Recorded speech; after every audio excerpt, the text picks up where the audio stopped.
Heartbreak doesn't just shatter your soul, it completely empties your bank account. Clara sat in a dimly lit Chicago lounge, clutching a glass of cheap bourbon, desperately trying to drown the reality of her ruined life.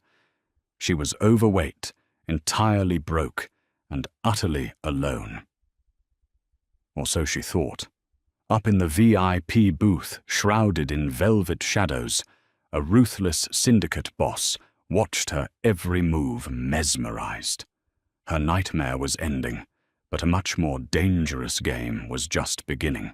Rain lashed against the tinted windows of the Velvet Room, a high-end speakeasy tucked away on Rush Street, mirroring the relentless storm inside Clara Jenkins. She sat hunched over the polished mahogany bar, her full heavy figure clad in a dark green wrap dress that felt entirely too tight tonight. For the past 3 months, food had been her only comfort, adding an extra 20 pounds to her already plus-size frame. She didn't care anymore. The soft curve of her stomach, the thick lines of her thighs. They were just physical manifestations of the emotional armor she was trying to build against a world that had chewed her up and spat her out. Clara stared down into her glass of well whiskey, watching the ice melt into a watery, pathetic puddle. She was 28, an auditor for the prestigious accounting firm Deloitte, yet she had been stupid enough to let a man destroy her life. Brandon Pierce. Just thinking his name made her chest tighten, with a suffocating mix of rage and profound shame. Brandon had been charming, handsome, and seemingly completely in love with her. He had made her feel beautiful, constantly praising her lush curves, telling her she was a goddess when society told her she was too fat. It was all a calculated lie. Once he had her completely under his spell, he convinced her to co-sign a massive business loan through Chase Bank for his tech startup. He had forged documents, drained her personal savings, maxed out 3 of her credit cards, and vanished into thin air. Now Clara was staring down the barrel of $150,000 in debt. The eviction notices from her landlord at Cushman and Wakefield were piling up on her kitchen counter. Her life was a complete, unmitigated disaster, and she had nobody to blame but herself. She took another burning sip of the whiskey, a rogue tear escaping her lashes and carving a track down her flushed, rounded cheek. She swiped it away angrily with the back of her hand. She had promised herself she wouldn't cry tonight. Tonight was just for numbing the pain. High above the main floor, behind a pane of one-way glass in the exclusive VIP section, Vincent Moretti sat in total silence. Vincent was a ghost in the Chicago underworld, the undisputed head of the Moretti crime syndicate. At 34, he possessed a lethal kind of elegance, sharp jawline, cold slate-gray eyes, and a tailored Brioni suit that concealed the violent nature of his daily life. The room around him was filled with the low murmurs of his top lieutenants discussing union kickbacks and port smuggling routes, but Vincent wasn't listening to a word they were saying. His piercing gaze was locked onto the woman sitting alone at the bar down below.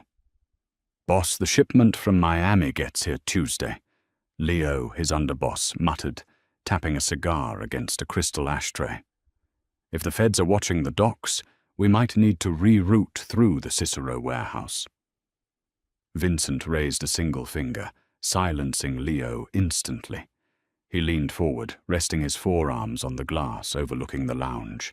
He had been watching the woman in the green dress for the better part of an hour. In a club packed with artificial, perfectly sculpted socialites, starving themselves for attention, there was something incredibly arresting about her.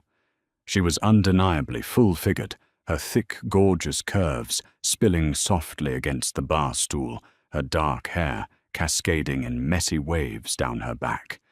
But it wasn't just her body that held his attention.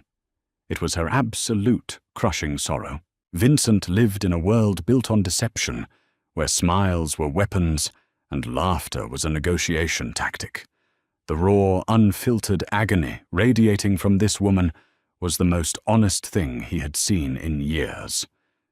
He watched as she took another drink, her plump lips trembling slightly before she squeezed her eyes shut.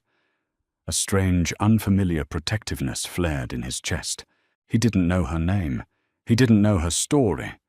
But looking at her soft, vulnerable form, he felt an overwhelming urge to shield her from whatever demons were tearing her apart. "Who is she?" Vincent asked, his voice a low, gravelly rumble that commanded absolute obedience. Leo blinked, following Vincent's gaze down to the bar. He frowned, clearly confused by his boss's sudden interest in a crying, overweight woman drinking cheap liquor. "Nobody I recognize, boss. Not a regular. Want me to have security run her ID from the door, no?" Vincent replied softly, his eyes tracing the delicate slope of her neck as she turned to order another drink. "Leave her alone. Just make sure nobody bothers her." Vincent leaned back in his leather chair, swirling his own glass of Macallan 18. He should have been focusing on the incoming shipment, on the millions of dollars moving through his territory. Instead, he was captivated by a stranger. He watched the bartender slide another drink toward her, noticing the way her shoulders slumped, as if she were carrying the weight of the entire city on her back. Vincent had built his empire by exploiting weaknesses, but looking at her, he only wanted to heal hers. He just didn't realize yet that the universe had a dark sense of humor, and their lives were already tangled together in a web of stolen money and inevitable violence. Hours slipped by, and Clara's tab grew right alongside her numbness. The edges of the velvet room were beginning to blur the smooth jazz music, warping into a heavy rhythmic thrumming in her ears. She knew she should go home to her empty, half-packed apartment, but the thought of facing those cardboard boxes made her feel physically sick. Suddenly, the heavy scent of cheap cologne and stale beer invaded her space. A tall, aggressively confident man wearing an unbuttoned dress shirt slid into the empty stool beside her. He had the arrogant sneer of a mid-level corporate drone who thought buying bottle service made him a king. "A little late for a girl to be drinking all alone, isn't it?" The man slurred, leaning in entirely too close. Clara stiffened, pulling her heavy coat tighter around her full figure. "I prefer to be alone, actually." "Have a good night." The man scoffed, his eyes sweeping over her body with blatant disgust, mixed with predatory amusement. "Come on, sweetheart. Don't play hard to get. Guys like me are doing girls like you a favor by even saying hello. A big girl like you should be grateful for the attention." The cruel words felt like a physical blow, hitting Clara squarely in her deepest insecurities. Brandon's voice echoed in her head, reminding her of her flaws, telling her nobody else would ever want her because she was too fat, too loud, too much. She stared at the bar, her cheeks burning with humiliation, wishing the floor would simply open up and swallow her whole. Up in the VIP booth, Vincent's blood ran ice cold. He didn't need to hear the conversation to know exactly what was happening. He saw the way the man leaned over her, the arrogant smirk on his face, and the way Clara seemed to shrink into herself, trying to make her large body as small as possible. The protective instinct that had been simmering inside Vincent suddenly boiled over into lethal rage. Boss Leo asked nervously, noticing the sudden shift in the room's temperature as Vincent stood up abruptly. Vincent didn't answer. He adjusted his cuffs, his face an emotionless mask of impending violence, and walked out the heavy oak doors of the VIP suite.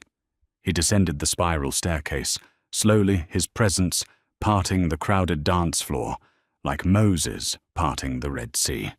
The locals who recognized the Moretti boss quickly averted their eyes, holding their breath as the apex predator of Chicago stepped into their midst.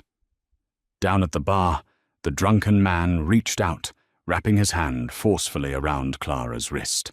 I said, "Let me buy you a drink." Chubby. "Let go of me," Clara whispered, her voice shaking with fear and intoxication. Before the man could respond, a large, impeccably manicured hand clamped down onto his shoulder. The grip was paralyzing, digging deep into the man's collarbone with bone-crushing force. "I believe the lady asked you to let go of her," a deep, chilling voice murmured. The drunk man spun around, ready to throw a punch, but the words died in his throat the moment he looked into Vincent Moretti's dead, slate-grey eyes. The sheer aura of danger radiating from Vincent was suffocating. He didn't have to raise his voice. His tailored suit, his imposing height, and the two massive men in dark coats who had silently materialized behind him told the man exactly who he was dealing with.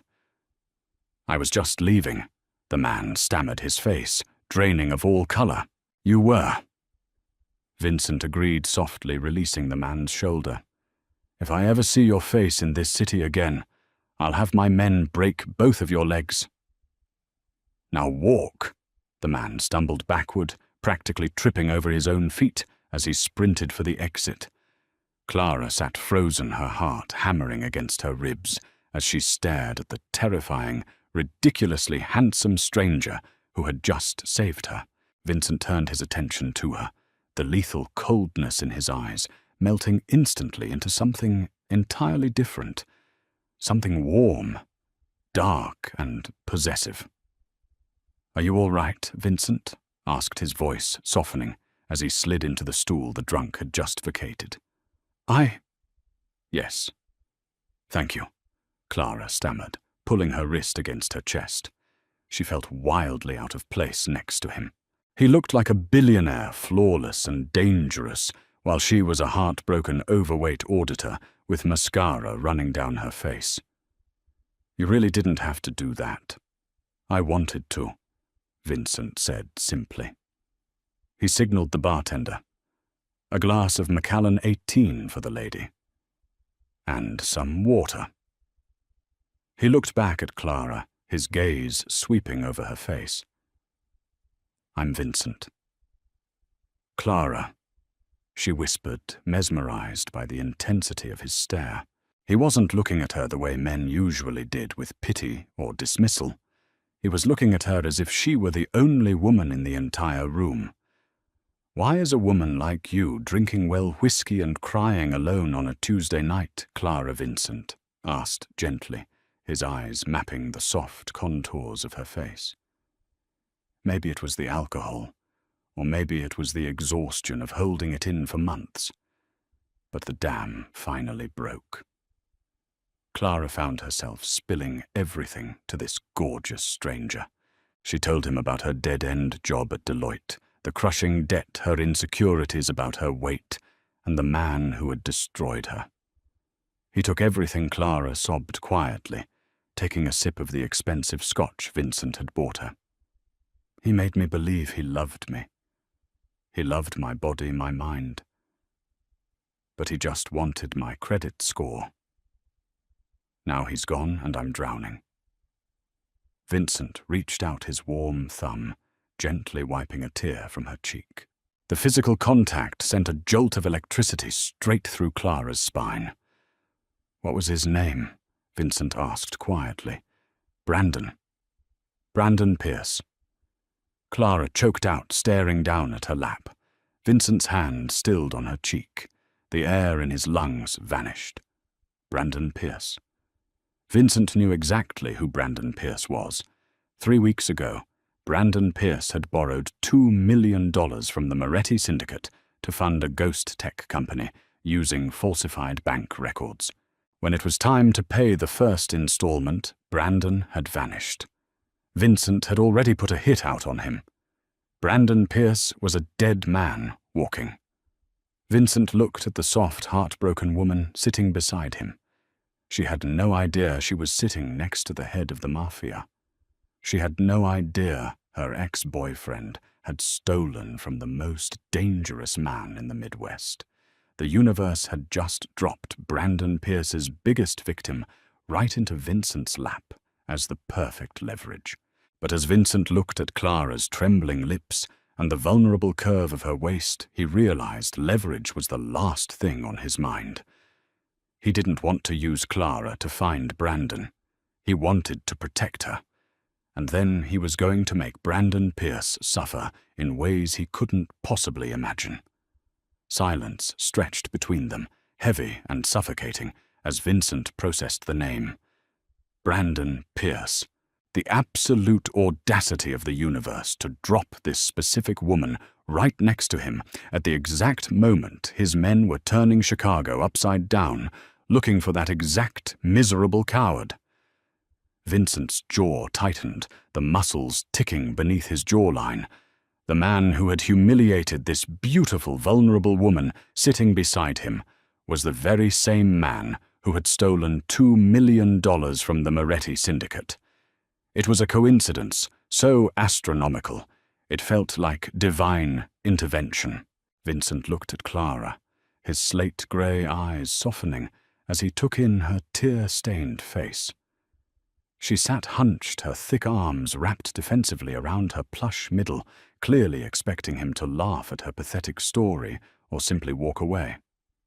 That was what she was used to, he realized with a pang of unfamiliar fury. She was used to being discarded. Clara. Vincent started his voice, a low, soothing rumble over the smooth jazz playing in the background of the velvet room.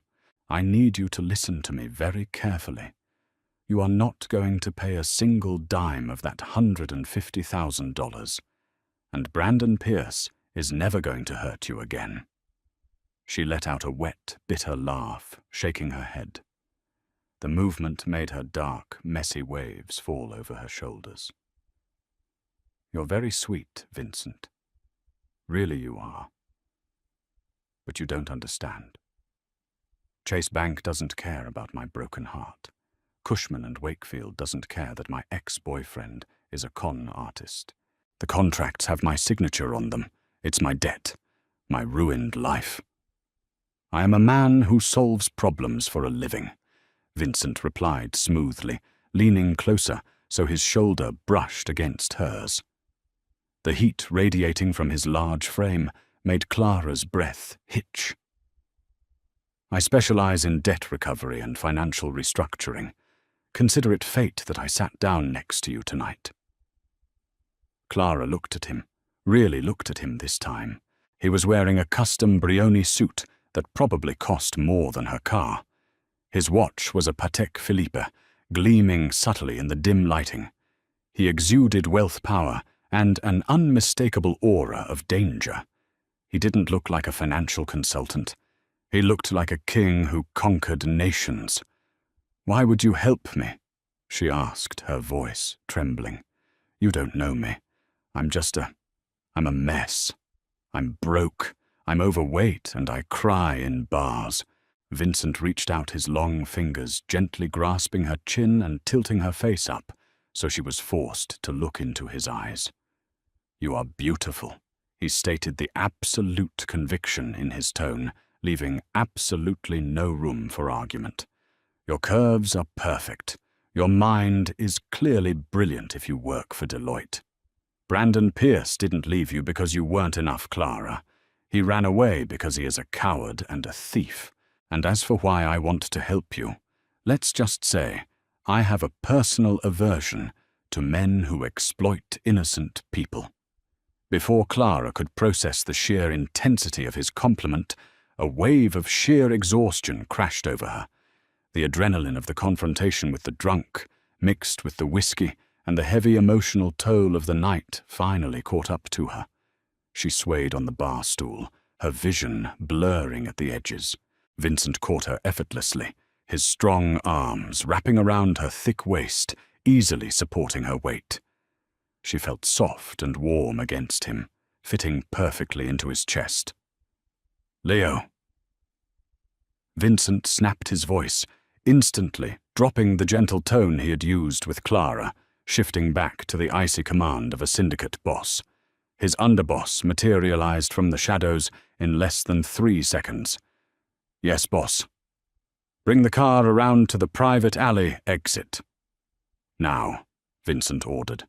He looked down at Clara, whose eyes were fluttering shut, her cheek resting against his lapel. "I'm getting you out of here, Clara. You're safe now."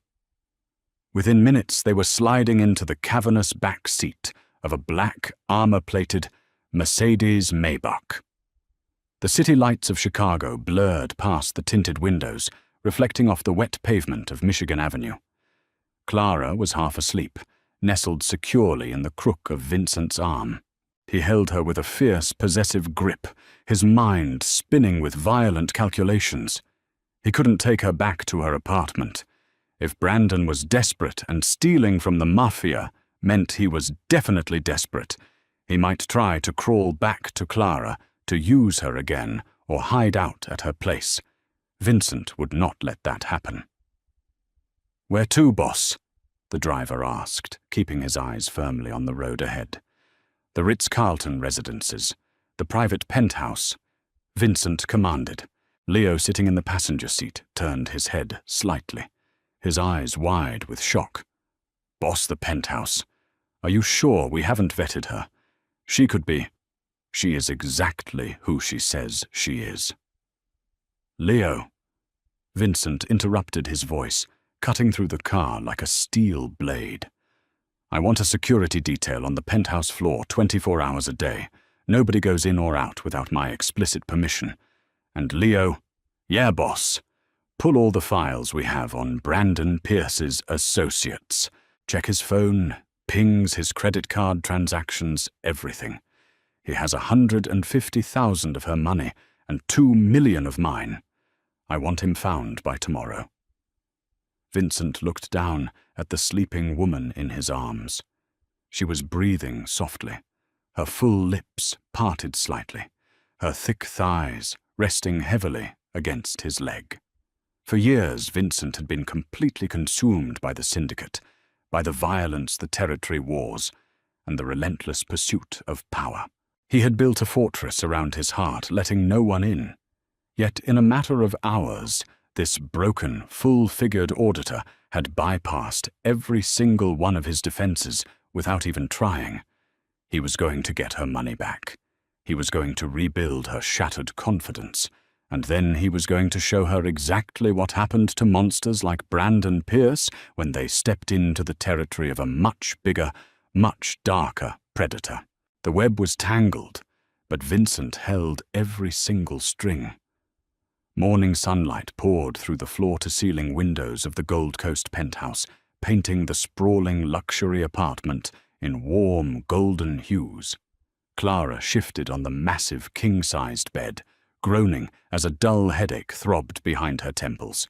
The sheets beneath her were softer than anything she had ever felt, holding a thread count that screamed impossible wealth. She blinked her eyes open, her memory slowly piecing together the fragmented events of the previous night. The speakeasy, the drunk man, Vincent. The crushing realization that a gorgeous, powerful billionaire had essentially carried her out of a bar and brought her here. Clara sat up, clutching the silk duvet to her chest, her heart hammering. She was wearing one of Vincent's oversized dress shirts, the expensive cotton draping comfortably over her heavy curves, buttoned up entirely. He hadn't touched her inappropriately. He had just made sure she was safe. She looked around the room, taking in the minimalist Italian furniture, the abstract artwork that likely cost more than her entire college tuition, and the breathtaking panoramic view of Lake Michigan. "Good morning," a deep voice resonated from the doorway. Clara jumped, pulling the duvet tighter. Vincent stood leaning against the doorframe, wearing dark, tailored trousers and a crisp white shirt with the sleeves rolled up, revealing muscular forearms lightly dusted with dark hair. He was holding a silver tray with a steaming mug of coffee and a glass of water with 2 aspirin on the side. "I shouldn't be here," Clara stammered, feeling heat rush to her cheeks. She was incredibly self-conscious of her messy hair, her makeup-free face, and the undeniable bulk of her body hidden beneath his shirt. "I don't even know you. I let a total stranger bring me to his apartment. I'm an idiot." Vincent walked over, setting the tray on the nightstand. His movements were incredibly smooth, almost predatory in their grace. "You aren't an idiot, Clara. You were exhausted, overwhelmed, and completely vulnerable. I offered you a safe harbor, and you took it. Drink the water, take the pills." She obeyed blindly, swallowing the aspirin and taking a long gulp of the water. The coolness helped ground her racing thoughts. "Where are we?" "My home. The Ritz-Carlton Residences," Vincent replied, taking a seat on the edge of the mattress. He didn't seem bothered by her size at all. In fact, his gaze swept over her form with a quiet, smouldering appreciation that made her toes curl.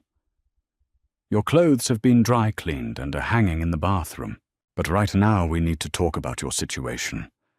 Clara sighed, staring down at her lap. "My situation is that I'm bankrupt. I need to leave Vincent.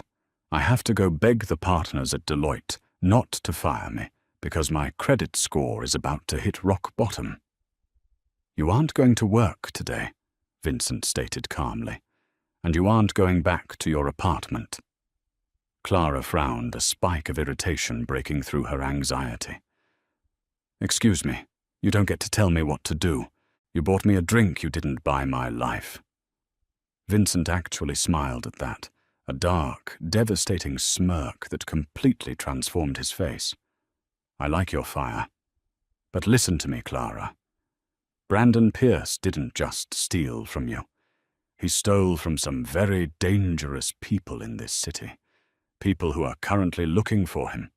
If they find out you co-signed his loans, they might come looking for you." Clara's blood ran cold. "Dangerous people? What do you mean, like loan sharks?" "Something like that." Vincent lied smoothly, though the truth was far more terrifying. "I own a firm that tracks down missing assets. I've been looking for Brandon for 3 weeks. Finding you was a stroke of luck.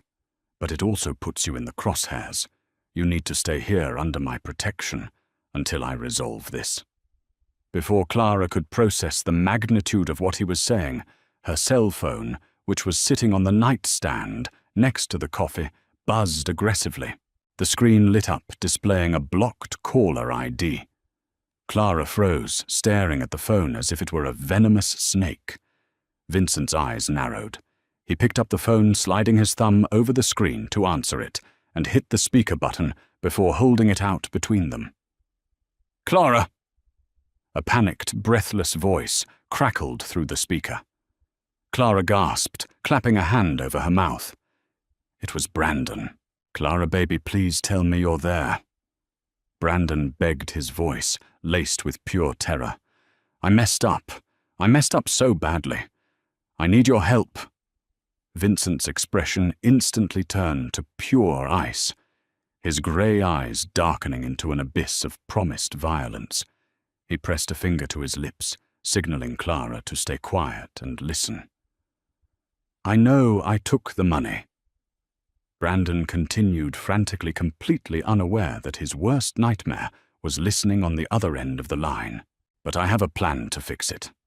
I just need you to do me one last favor. I need you to wire the remaining $20,000 from your 401k to an offshore account. If you do this, I promise I'll come back, and we can run away together. They're going to kill me, Clara. The Moretti family is going to kill me if I don't pay them back by tomorrow." Clara's heart stopped beating. The Moretti family.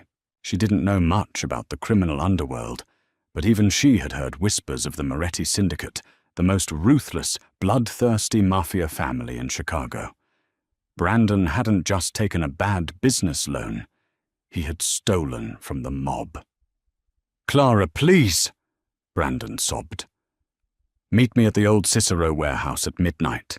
Just bring the wire transfer confirmation. You're the only one who can save me. I know you still love me." Vincent ended the call with a sharp tap of his finger, cutting off Brandon's pathetic pleas. The silence in the luxury bedroom was absolutely deafening. Clara was trembling violently, tears of pure horror spilling over her cheeks. "He stole from the Mafia," she whispered, her voice barely audible.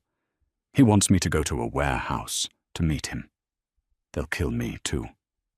Vincent set the phone down gently. He reached out his large hands, cupping her thick, soft cheeks, forcing her to look into his eyes. There was no fear in his gaze, only a calm, terrifying certainty. "Nobody is going to kill you, Clara," Vincent said softly, his thumbs brushing away her tears. "Brandon made a fatal mistake calling you. He thought he could use your gentle heart one last time." "What are we going to do?" she cried, leaning into his touch, despite her panic. Vincent stood up, adjusting his cuffs with chilling precision. "You are going to stay exactly where you are and eat breakfast. I am going to take a drive to the Cicero warehouse." He looked down at her, the mask of the benevolent businessman completely shattering to reveal the ruthless mob boss underneath. "I told you I was going to fix your debt, Clara, and the Moretti family always collects." Midnight blanketed the abandoned Cicero warehouse district in a heavy, oppressive darkness, broken only by the intermittent amber glow of flickering street lamps. The biting Chicago wind howled off the lake, rattling the loose corrugated metal siding of the decaying structures. Inside the largest warehouse, dust danced in the pale moonlight that filtered through the shattered skylights. Brandon Pierce paced frantically in the center of the empty concrete floor, his expensive designer coat doing nothing to stop the violent shivering racking his lean frame. He kept checking the cracked screen of his phone, desperate for a message from Clara. He had played her perfectly for months, utilizing her insecurities and her desperate need for validation to drain her accounts. He was entirely confident she would show up tonight, blindingly loyal and foolish enough to drain her retirement fund just to save his skin. Headlights suddenly swept across the cracked concrete outside, illuminating the rusted loading dock doors. Brandon stopped pacing, a relieved, arrogant smirk momentarily replacing the sheer terror on his face. He quickly smoothed his hair, practicing the pathetic, pleading expression he knew always worked on her. He expected to see Clara's dented Honda Civic pull into the lot. Instead, the heavy hum of a V12 engine vibrated through the floorboards. The rolling doors groaned in protest as they were hauled upward by unseen hands, revealing the imposing armor-plated silhouette of a black Mercedes Maybach. Brandon's arrogant smirk instantly vanished, replaced by a cold knot of dread sitting heavy in his stomach. The back door of the Maybach clicked open, and a tall, broad-shouldered figure stepped out into the damp night air. It wasn't Clara. It was a man dressed in a bespoke charcoal overcoat, his presence radiating an absolute suffocating authority. Flanking him were four massive men in dark suits, their hands resting ominously inside their jackets. Brandon took a shaky step backward, his heart hammering against his ribs like a trapped bird. Where is Clara?" Brandon stammered, his voice cracking, as he tried to maintain a facade of bravado. "I told her to come alone. Who the hell are you?" Vincent Moretti walked slowly into the warehouse, his footsteps echoing like a judge's gavel against the concrete. He stopped 10 feet away from Brandon, his slate-gray eyes sweeping over the trembling con artist with profound disgust. "Clara is currently sleeping in a silk bed overlooking Lake Michigan, completely safe from parasites like you." Vincent said, his voice a low, lethal purr that carried effortlessly in the cavernous space. "She won't be coming tonight, Brandon, or ever again." Brandon swallowed hard, his eyes darting frantically toward the exits, only to find Leo and 3 other enforcers blocking every possible escape route. "I don't know what she told you, man, But this is a misunderstanding. I just need to talk to her. We have a financial arrangement." "Oh, I am fully aware of your financial arrangements," Vincent replied smoothly, pulling a pair of black leather gloves from his pocket and slowly pulling them onto his hands.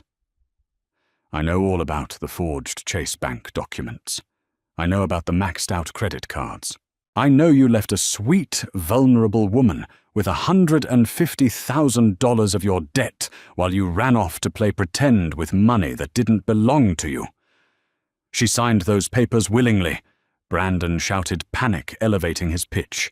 "She's a fat, desperate auditor who was just thrilled a guy like me gave her the time of day. She knew what she was doing.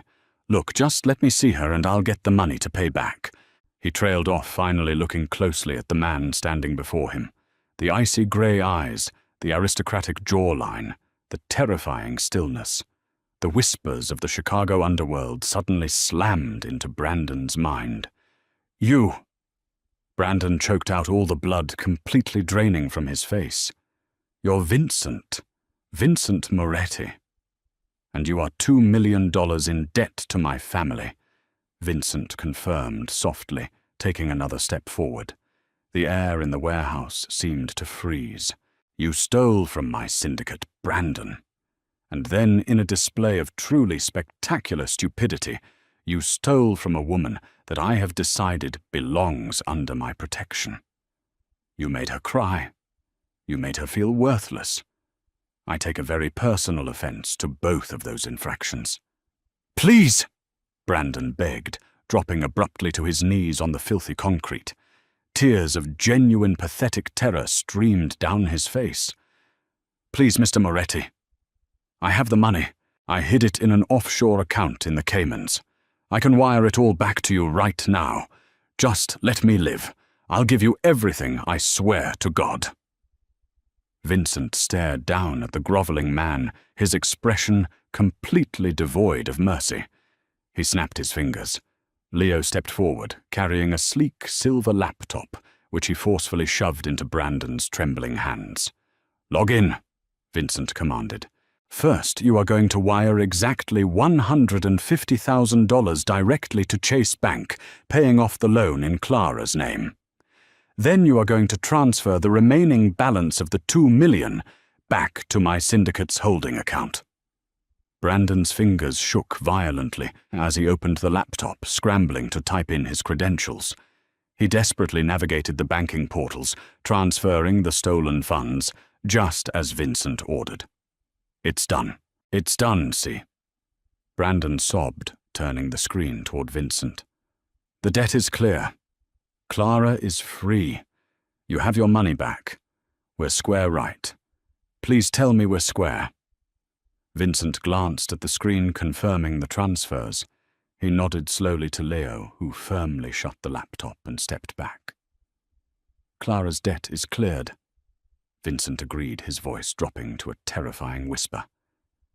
"But you see, Brandon, the money was only a small part of the problem.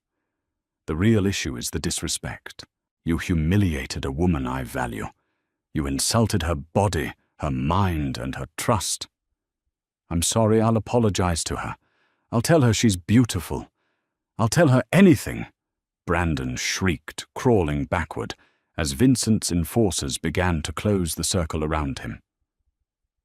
"She doesn't need your apologies because she already knows she is beautiful," Vincent said, coldly, turning his back on the pathetic creature sobbing on the floor.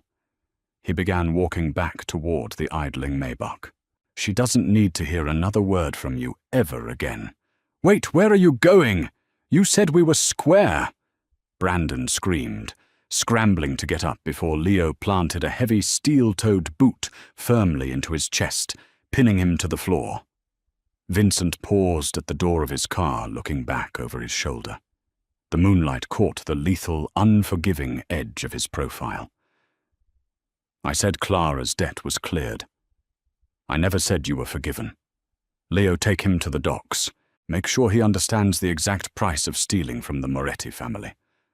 As the heavy warehouse door slammed shut behind the Maybach, cutting off Brandon's final desperate screams, Vincent loosened his tie. The toll had been collected.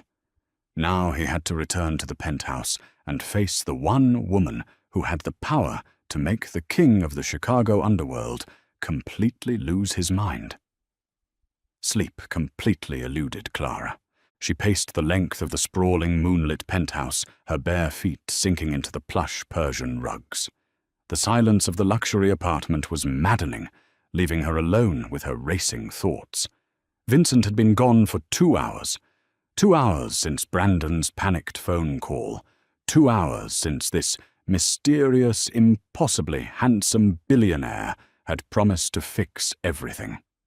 Unable to stand the suspense any longer, Clara had retrieved her phone from the nightstand. Sitting on the edge of the velvet sofa, her heavy thighs pressed tightly together, she opened a browser and typed a single name into the search bar: Moretti Family Chicago. The search results loaded instantly, and Clara's breath completely hitched in her throat. Rows upon rows of news articles, FBI press releases, and investigative journalism pieces flooded her screen. The Moretti Syndicate, Chicago's untouchable crime family. Vincent Moretti, the ruthless heir to an underworld empire.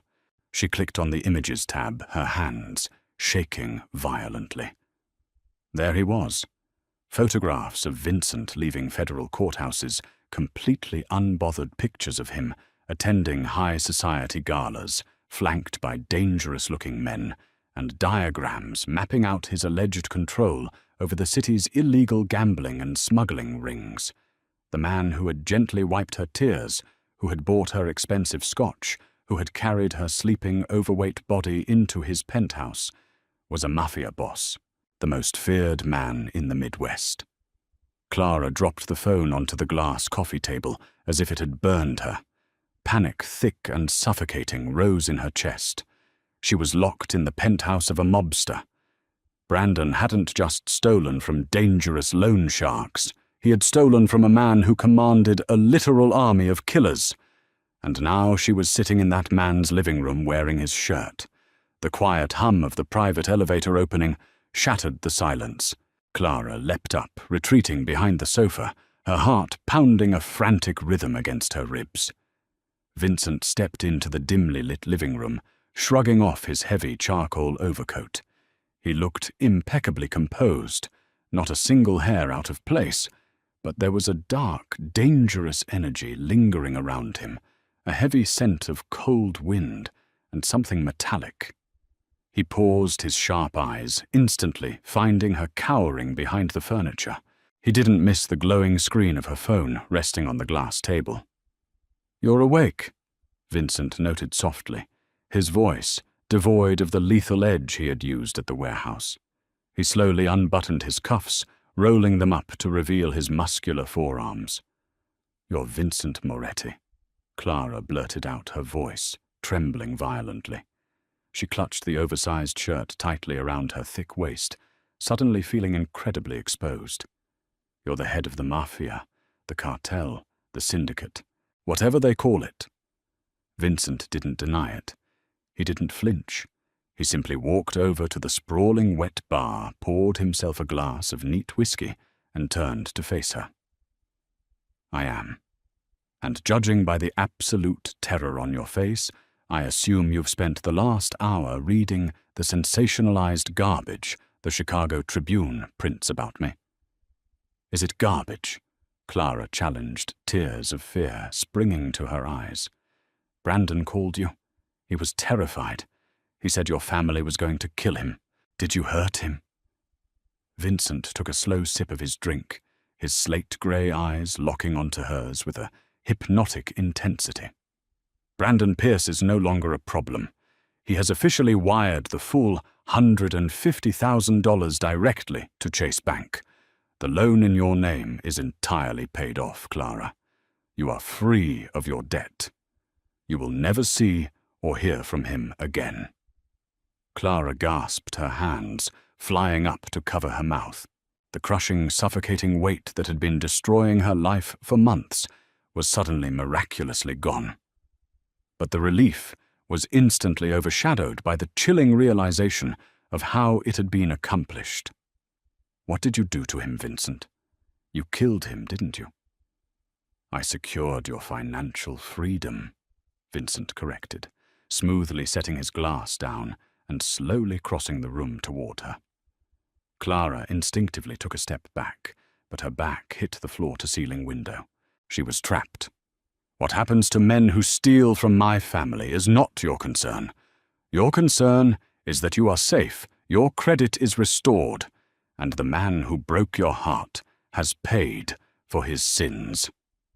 He stopped mere inches from her, his towering frame completely eclipsing her vision.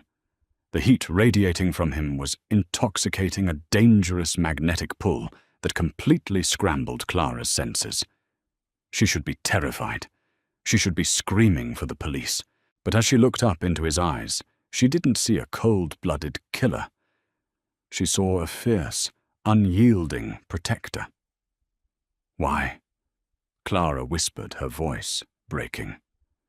Tears spilled down her flushed cheeks. "Why would you do all this for me? I'm nobody.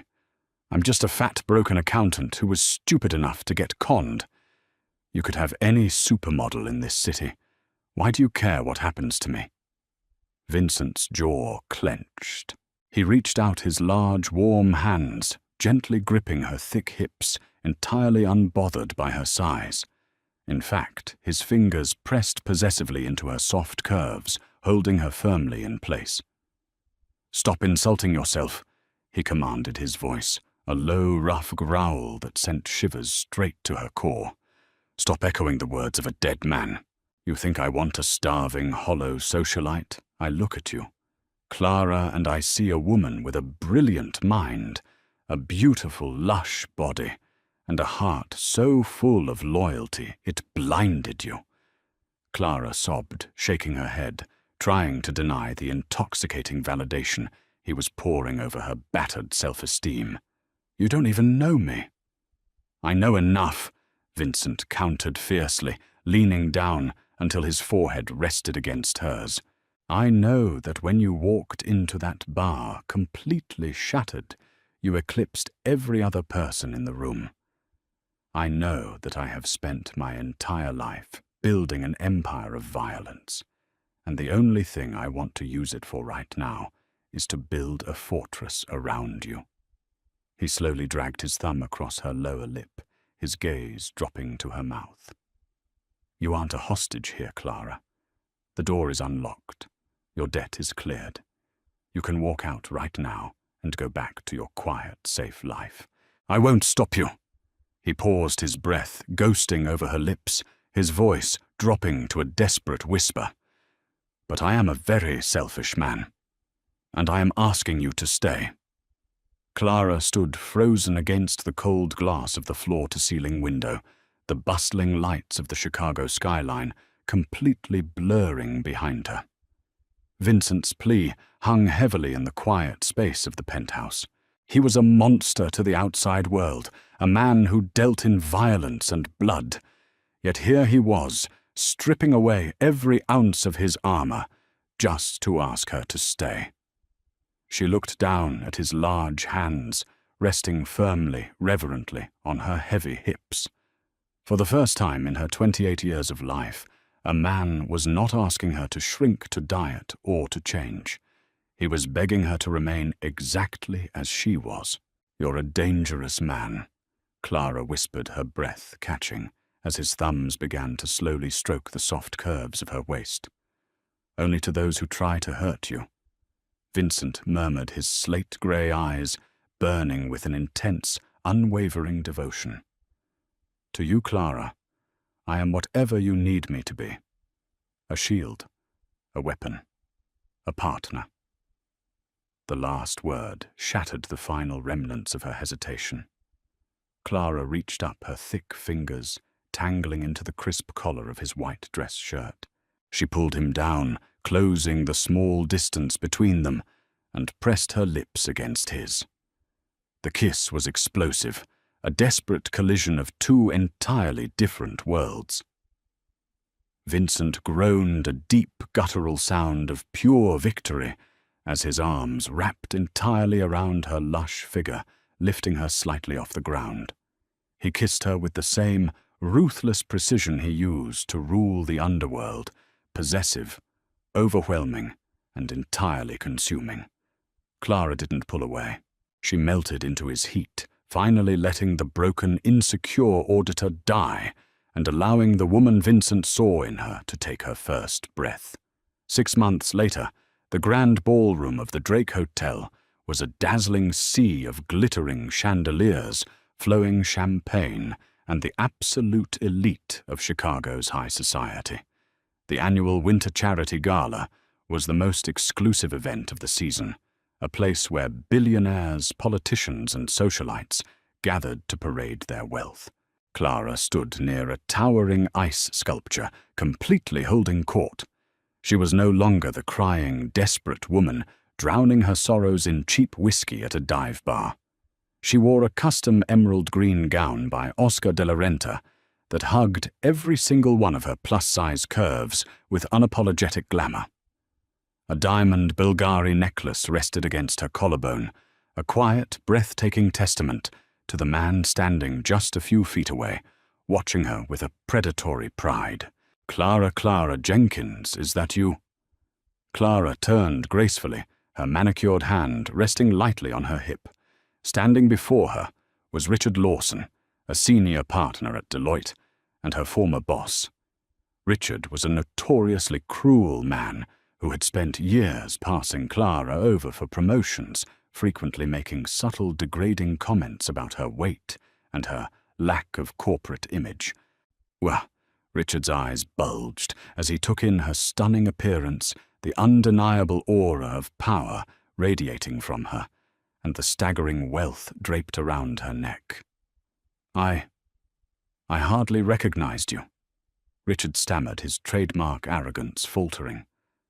"You left the firm so abruptly.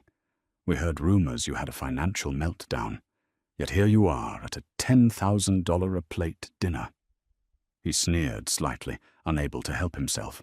"Who did you have to con to get an invitation, Clara? Or did you finally find a sugar daddy willing to overlook your proportions?" Before Clara could even formulate a response, the temperature in the ballroom seemed to plummet. The low hum of conversation nearby abruptly ceased, as the crowd parted, instinctively making way for the apex predator entering their orbit. Vincent Moretti slid his arm possessively around Clara's thick waist, pulling her softly against his tailored tuxedo. "Is there a problem here, amore?" Vincent asked, his voice a smooth, lethal purr. Richard Lawson froze, the color violently draining from his face as he recognized the man holding Clara. The Moretti boss was an urban legend that terrified even the most corrupt corporate executives. "No problem, Vincent," Clara replied, her voice steady and dripping with a newfound icy confidence. She looked Richard dead in the eye, feeling absolutely no fear. "Richard was just leaving. Weren't you, Richard?" Mr. Moretti." Richard choked out sweat, completely beading on his forehead. "I meant no disrespect. I was just checking in on a former employee." "Clara doesn't work for you anymore," Vincent stated coldly, his grey eyes locking onto the trembling partner. "In fact, she recently acquired the majority holding in the commercial real estate firm that owns your corporate headquarters. If I ever hear that you spoke to my fiancé with anything less than absolute reverence, I will have your firm evicted onto the street by morning, and then I will make things truly unpleasant for you." Richard didn't say another word. He practically scrambled backward, fleeing the ballroom as fast as his legs could carry him. Clara looked up at Vincent, a radiant, triumphant smile spreading across her face. He hadn't fought her battle for her. He had simply stood beside her, reminding the world of the power she now wielded. She reached up gently, tracing the sharp line of his jaw. "Did you really buy my old office building?" She whispered, her eyes dancing with amusement. "I bought the entire block," Vincent corrected smoothly, leaning down to press a soft kiss against her full lips. I told you, Clara. I am a man who solves problems, and my favorite problem to solve is anyone who thinks you are anything less than a queen. Clara leaned her head against his chest, the heavy, comforting rhythm of his heartbeat grounding her. She had lost her savings, her career, and her naive innocence to a con artist. But in the ashes of her absolute ruin, she had found a dark, dangerous sanctuary. She was a Mafia boss's greatest weakness, his ultimate obsession, and she had never felt more beautiful. Heartbreak and betrayal pushed Clara to the absolute edge, but sometimes our darkest moments lead us to the exact place we were always meant to be. She thought her size and her trusting nature were her biggest flaws, yet they were the exact reasons a ruthless king of the underworld deemed her worthy of his empire. True love often hides in the most dangerous, unexpected shadows, waiting to build a fortress around you. If you loved Clara and Vincent's thrilling, twisted Mafia romance, please drop a like, share this dramatic story with your friends, and make sure to subscribe to the video for more intense, romantic audio stories.